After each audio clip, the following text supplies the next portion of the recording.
तो कल आपने पवन दूतिका शीर्षक जो अयोध्या सिंह उपाध्याय हरिऔध के महाकाव्य, हिंदी के खड़ी बोली के प्रथम महाकाव्य प्रिय प्रवास से अवतरित है, आपके कोर्स में रखा गया है। उसके 2 मंदाक्रांता छंद आपने पढ़े, उसका अर्थ समझा, जाना। उसी क्रम में आज हम आगे और अध्ययन करेंगे, जानेंगे, समझेंगे, कोशिश करेंगे। तो इनकी रचनाएं एक बार हम फिर आपको बता देते हैं। प्रिय प्रवास हिंदी खड़ी बोली का प्रथम महाकाव्य है। रस कलश इन्होंने लिखा जो ब्रज भाषा में है। अगर उसकी भाषा पूछी जाए, कभी कभी प्रश्न पूछा जाता है कि रस कलश किसकी रचना है, तो उपाध्याय हरिऔध जी की है।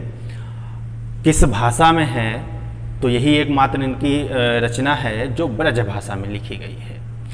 इसके अतिरिक्त इन्होंने और काव्य लिखे हैं, स्फुट काव्य भी लिखे हैं, महाकाव्य भी लिखे हैं, जैसे वैदेही वनवास, वो भी महाकाव्य है। स्फुट काव्यों में चुभते चौपदे, चोखे चौपदे इन्होंने लिखा। नाटक भी लिखी है इन्होंने। रुक्मिणी परिणय, प्रद्युम्न विजय 2 नाटक इनके प्रसिद्ध हैं। इन्होंने 3 उपन्यास भी लिखे हैं, प्रेम कांता, ठेठिंडी का ठाठ, अधखिला फूल।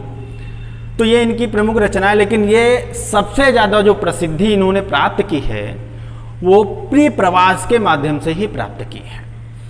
तो प्रिय प्रवास का में से कुछ अंश आपको पढ़ने के लिए दिया गया है, इंटर के छात्रों के कोर्स में रखा गया है, उनके लिए पढ़ना है। तो उसी में से आगे आप देखेंगे तो आगे देखिए, कल बताया गया था कि जो राधा जी हैं वो अपने एक भवन में, अपने कमरे में कह सकते हैं, अपने कक्ष में कह सकते हैं, उदास मन से बैठी थी। उदासी का कारण क्या है कि जो उनके प्रियतम भगवान श्री कृष्ण हैं वो वृंदावन छोड़ करके मथुरा चले गए हैं। और जिस युवती का पति या प्रेमी कहीं विदेश चला जाता है तो दुखी होती हैं। तो उसी समय ठंडी हवा आई, कल आपने पढ़ा, और वो ठंडी हवा ने जैसे ही राधा जी के शरीर को स्पर्श किया, इनका जो वियोग जन्य दुख है वो और ज़्यादा बढ़ गया। तो इन्होंने सोचा क्यों ना मैं अपना संदेश इस हवा के माध्यम से, इस वायु के माध्यम से, पवन के माध्यम से अपने श्री कृष्ण भगवान के पास भेज दूं कि मैं बहुत दुखी हूं तुम्हारे विरह में। तो इन्होंने पवन से कहना प्रारंभ किया। क्या कह रही हैं आगे देखिए, परिचय दे रही हैं श्री कृष्ण भगवान का थोड़ा सा। अरे मेरे प्यारे नव जलद से, कंज से नेत्र वाले, जाके आए न मधुबन से औ न भेजा संदेशा। मैं रो रो के प्रिय विरह से बावली हो रही हूं, जाके मेरी सब दुख कथा श्याम को तू सुना दे। तो पवन को मैसेज दे रही हैं, SMS दे रही हैं, कह रही हैं, संदेश देती हुई कहती हैं आगे कि मेरे प्यारे, उनके प्यारे कौन हैं? राधा जी के प्यारे कौन हो सकते हैं? तो श्री कृष्ण भगवान हैं। तो मेरे प्यारे का मतलब यहाँ है, मेरे जो शब्द प्रयोग किया ये राधा जी के लिए है, और प्यारे जो शब्द प्रयोग किया वो श्री कृष्ण भगवान के लिए है। तो राधा जी पवन से आगे कह रही हैं, कहती हैं कि जो मेरे प्रियतम भगवान श्री कृष्ण हैं वो नव जलद से हैं, नवीन बादल के समान है। नवीन काले बादल, क्योंकि भगवान श्री कृष्ण काले थे इसलिए कृष्ण उनका नाम रखा गया। कृष्ण माने काला ही होता है। तो नव जलद से यहाँ उपमा अलंकार है। तो नव जलद से, कंज से नेत्र वाले, उनके नेत्र कैसे हैं? कहा कंज के समान है, कमल के समान है। कंज किसका पर्यायवाची है? कमल का। तो मेरे जो प्रियतम श्री कृष्ण हैं उनका शरीर नवीन बादल के समान है और उनके नेत्र जो हैं कमल के समान है। जाके आए न मधुबन से, वो एक बार इस मधुबन से, मधुबन यहाँ प्रतीक है, मधुबन कहा जाता है वृंदावन को, वृंदावन के स्थान पर उन्होंने मधुबन शब्द प्रयोग किया। तो कह रही हैं कि जाके आए न मधुबन से, वो एक बार इस वृंदावन को छोड़कर मथुरा चले गए और जाकर वो वापस आज तक नहीं आए। उन्होंने कहा था कि हम वापस आ जाएंगे, लेकिन आज तक वो वापस नहीं आए। और न भेजा संदेशा, और उन्होंने कोई मैसेज भी नहीं भेजा, संदेश भी नहीं भेजा कि हम कैसे हैं, क्योंकि पहले फ़ोन तो चलता नहीं था कि हाँ बता दिया हेलो हम ठीक हैं, है ना। तो संदेश भेजा जाता था दूत के माध्यम से कि हमारा हालचाल बता देना, ठीक। तो वो एक बार यहाँ वृंदावन से चले गए और उसके बाद दोबारा वापस नहीं आए, और ना ही उन्होंने अपना हालचाल अपना संदेश ही हमें भेजा कि हम कैसे हैं, और ना ही हमसे पूछा कि तुम कैसी हो। मैं रो रो के प्रिय विरह से बावली हो रही हूँ, और मैं अपने प्रियतम के विरह से, उनके चले जाने से मैं रो रो करके पगली सी होती चली जा रही हूँ, ठीक।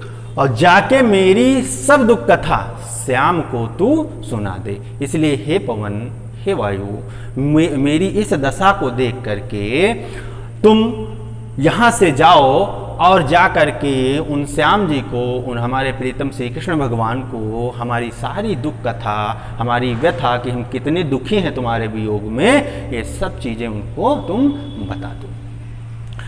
तो जैसा कि काव्य सौंदर्य की बात करें तो काव्य सौंदर्य आपको बार बार बता रहे हैं कि ये मंदाक्रांता छंद में लिखा गया। अगर छंद की बात पूछे आपसे, भाषा शुद्ध साहित्यिक खड़ी बोली है, रस वियोग श्रृंगार रस है, छंद आपको बता दिया, रस आपको बता दिया। और यहाँ देखिए नौ जलद से और कंज से नेत्र वाले, यहाँ पर उपमा अलंकार है, ठीक है। अविधा शब्द शक्ति है। अब देखिए अगला ज्यों ही मेरा भवन तज तू अल्प आगे बढ़ेगी, शोभा वाली सुखद कितनी मंज कुंजे मिलेंगी, प्यारी छाया मृदुल स्वर से मोह लेंगी तुझे वे, तो भी मेरा दुख लख वहां जाना विश्राम लेना। तो आगे कह रही हैं कि ज्यों ही, अब रास्ता बता रही, मार्ग बता रही हैं पवन को, वहां अपने प्रियतम श्री कृष्ण भगवान कहाँ हैं, तो कैसे कैसे तू जाएगी, किस किस रास्ते से जाएगी, उस रास्ते में क्या क्या चीज़ें पड़ेंगी, क्या क्या चीज़ें तुमको मिलेंगी, उन सब का बखान कर रही हैं, मार्ग बता रही हैं। मार्ग बताती हुई पवन से कहती हैं कि जैसे ही मेरा यह घर भवन, मेरा घर जैसे ही तज कर, त्याग कर, छोड़कर तू अल्प आगे बढ़ेगी, थोड़ा आगे बढ़ेगी, तो शोभा वाली सुखद कितनी मंज कुंजे मिलेंगी। तो अत्यंत सौंदर्यशाली, शोभा वाली अत्यंत सौंदर्यशाली न जाने कितनी मनोहर कुंजे तुझको प्राप्त होंगे। कुंज वो स्थान होता है जो झाड़ियों से घिरा हुआ होता है, जिसके नीचे बहुत ठंडक होती है। ठंडक इसलिए होती है वहाँ सूर्य की धूप जो है पहुँच नहीं पाती, तो उस स्थान को, उस घिरे हुए चारों तरफ झाड़ियों से घिरे हुए स्थान को कुंज कहते हैं। तो कह रही हैं कि जैसे तो थोड़ा मेरा घर त्याग कर थोड़ा आगे बढ़ेगी, थोड़ा आगे जाएगी, तो अत्यंत सौंदर्यशाली और सुख प्रदान करने वाली मनोहर कुंजें तुझको प्राप्त होंगी, प्यारी छाया मृदुल स्वर से मोह लेंगी तुझे वे। तो उनकी छाया चूंकि अत्यंत शीतल है, इसलिए तू जब वहां जाएगी तो अपनी प्यारी छाया से तुझको वो मोहित कर लेंगी। और साथ ही वहां क्या मोहित कर देने वाली, उस कुंजों में क्या मोहित कर देने वाली और चीजें मिलेंगी, तो कहा मृदुल स्वर। अब यहाँ पक्षियों की बात नहीं की, लेकिन मृदुल स्वर से स्पष्ट होता है कि वहाँ पक्षी भी चहक रहे होंगे। तो वो जो कुंजे हैं, वो कुंजे अपनी शीतल छाया से, और वहाँ बोल है पक्षी, जो पक्षियों का कलरव है, वो पक्षियों का कलरव तुझको अपनी ओर आकर्षित कर लेंगी और तुझे रुकने के लिए विवश कर देंगी। लेकिन कह रही हैं कि जाना जरूर ऐसे स्थान पर, जब तुम संदेश लेके जा ही रहे हो, तो भाई लखनऊ जा रहे हो तो ये सब चीज़ें देख लेना, वहाँ जा रहे हो तो जो बीच में अच्छी अच्छी चीज़ें मिलेंगी उन सबको देख लेना। देखने के लिए मना नहीं कर रही हैं, जाना, लेकिन ये ध्यान रखना कि तुमको मेरा संदेशा भी लेकर जाना है। ऐसा ना हो कि तुम वहीं आकर्षित हो जाओ, मोहित हो जाओ और मोहित होने के बाद तुम वहीं रुक जाओ और मेरा संदेशा वहाँ तक ना पहुँच सके। इसलिए कहा कि वो अपनी प्यारी छाया से, अपनी शीतल छाया से और पक्षियों के कलरों जो है वो तुमको आकर्षित कर लेंगी, अपनी ओर आकर्षण करेंगी, तुम्हें रुकने के लिए विवश करेंगी।